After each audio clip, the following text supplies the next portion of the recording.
Several patches for GTA Trilogy Definitive Edition were quite extensive, or at least that's what it might have seemed like to the average player who read the list of fixes for a given update. In theory, the patches were supposed to fix many bugs that frustrated players, but in most cases, either these fixes did not bring anything important, or even more funny, they did not fix any current issue.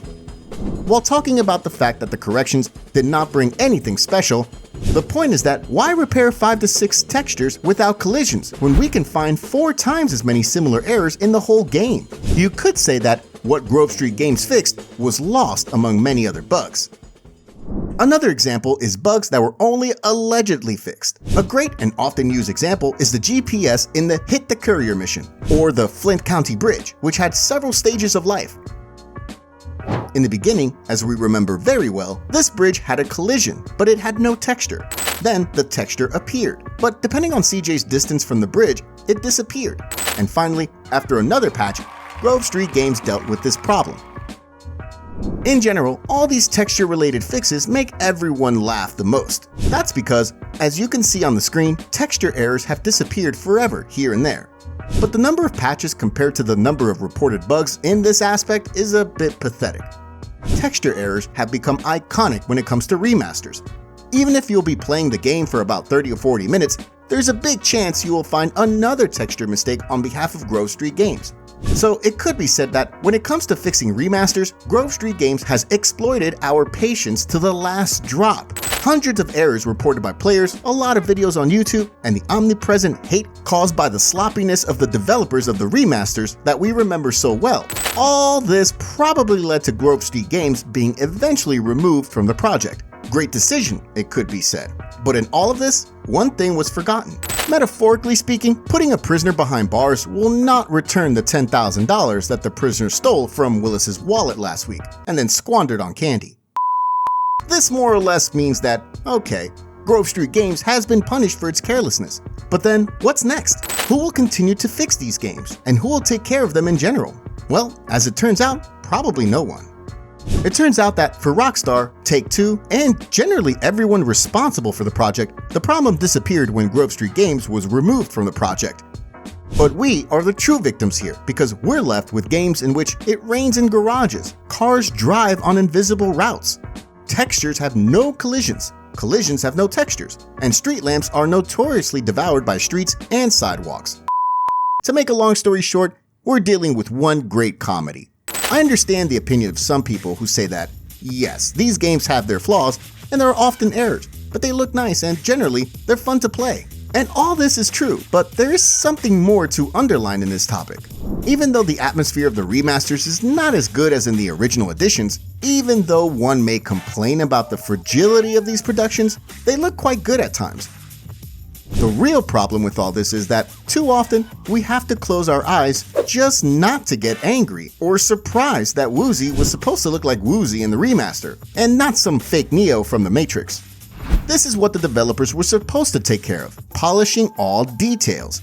It is logical that by releasing such good games in the form of a remaster and not a remake, it will be difficult to spoil anything in terms of gameplay and the general reception of players. It was known that the remaster was made to eliminate bugs from the original game, improve the gameplay, and refine all the elements that we loved about 20 years ago. So we may be surprised by the opinions of some people who say, okay, there are mistakes, but it's still fun to play the remasters. Or, after all, it's just a remaster, it's hard to ask for anything more. But then again, what did we expect from this remaster? Just to make it have slightly better graphics and be more playable? In that case, we didn't need a remaster, just the original game with some cool graphic mod. As you can see, the requirements were very low from the very beginning. We wanted a remaster that would be simply polished, in which a bug would not be present on the screen every now and then, and in which the textures would appear properly. Even though the bar was set extremely low, the remaster still failed to get over it. The worst thing is that the chance for approval from the gaming community is constantly wasted by the developers.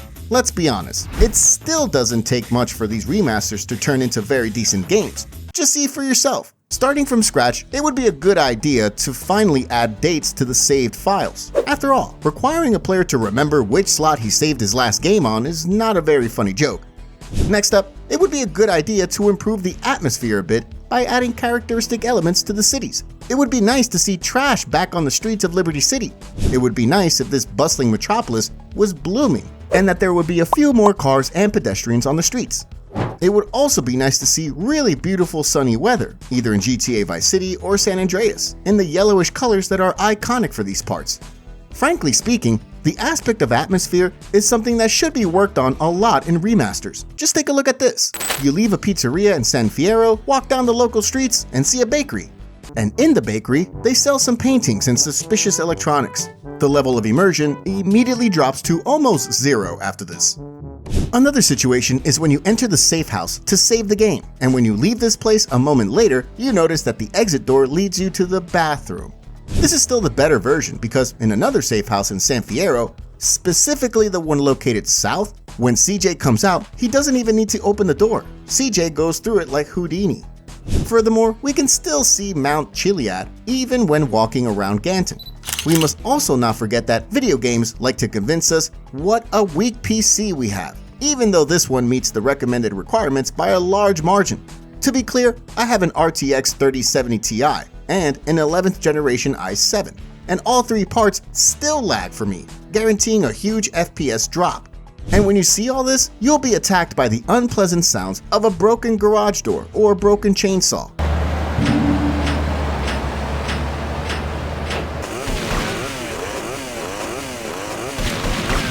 In this matter, it is worth adding that this huge mess resulted in a lack of willingness to pay attention to details.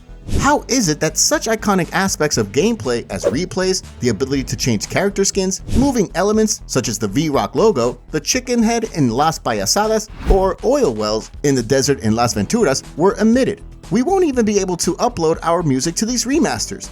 It would also be nice if they tried to fine-tune the gamma and colors in some cutscenes. At this point, instead of enjoying the cutscene and the story it presents, we get angry that we can barely see the characters there. Another thing to mention is an update that should eventually appear and fix the camera's movement. At this moment, the camera does not cooperate with the player at all. At every stage of the storyline, we can find an example where this feature effectively kills the pleasure of playing. During the NRG 500 challenge in San Fierro, you can instantly rage quit thanks to this stupid camera. And targeting the right spot in this side mission is not only difficult, but extremely irritating. The difficulty does not result from the difficulty of the task itself, but from the screwed up mechanics related to the use of the game camera. The situation is no better in the vertical bird mission, where we are also not able to progress when locating the hydras flying around us. The same case is raised here, namely why rotating the camera with the mouse and planes in the game still doesn't work. To sum it all up, yes, we can say that the remasters are playable. After all, we can complete all of them in terms of the storyline, unlike how it looked like on the release. There's no point in mentioning again the missions that were impossible to complete at the beginning, and made a given part of the GTA trilogy impossible to complete either. So if someone only requires the game to be possible to complete, then yes, the remasters will guarantee that. Moreover, the games will not crash every 3 minutes. You can ignore the errors you encounter and turn a blind eye to them. The games themselves are still the same old, good, iconic parts of GTA. The question is whether, by disregarding such actions of creators, we contribute to the decline in the quality of the video games industry. If it's so easy to sell the players some crap for $70, is there a point in giving any effort? Look how quickly after the remasters, we got another embarrassment in the form of another remaster. Actually, no. Sorry. This is not a remaster, but only a port of Red Dead Redemption for PS4 and Switch, which is another cash grab. Well, how else can you comment on such a price for just a new port, without any major improvements? Here in the GTA remasters, at least everyone saw from the very beginning what we were dealing with, which is perfectly demonstrated by the ratings under the trailer of these masterpieces. The ratings for the trailer of GTA Trilogy Definitive Edition showed that at that time, we were still under the illusion that we would receive something worth attention. To sum it all up, unfortunately, after 2 years, we see that no one was very interested in releasing solid quality remasters. The games are simply unfinished, lack atmosphere, and are expensive.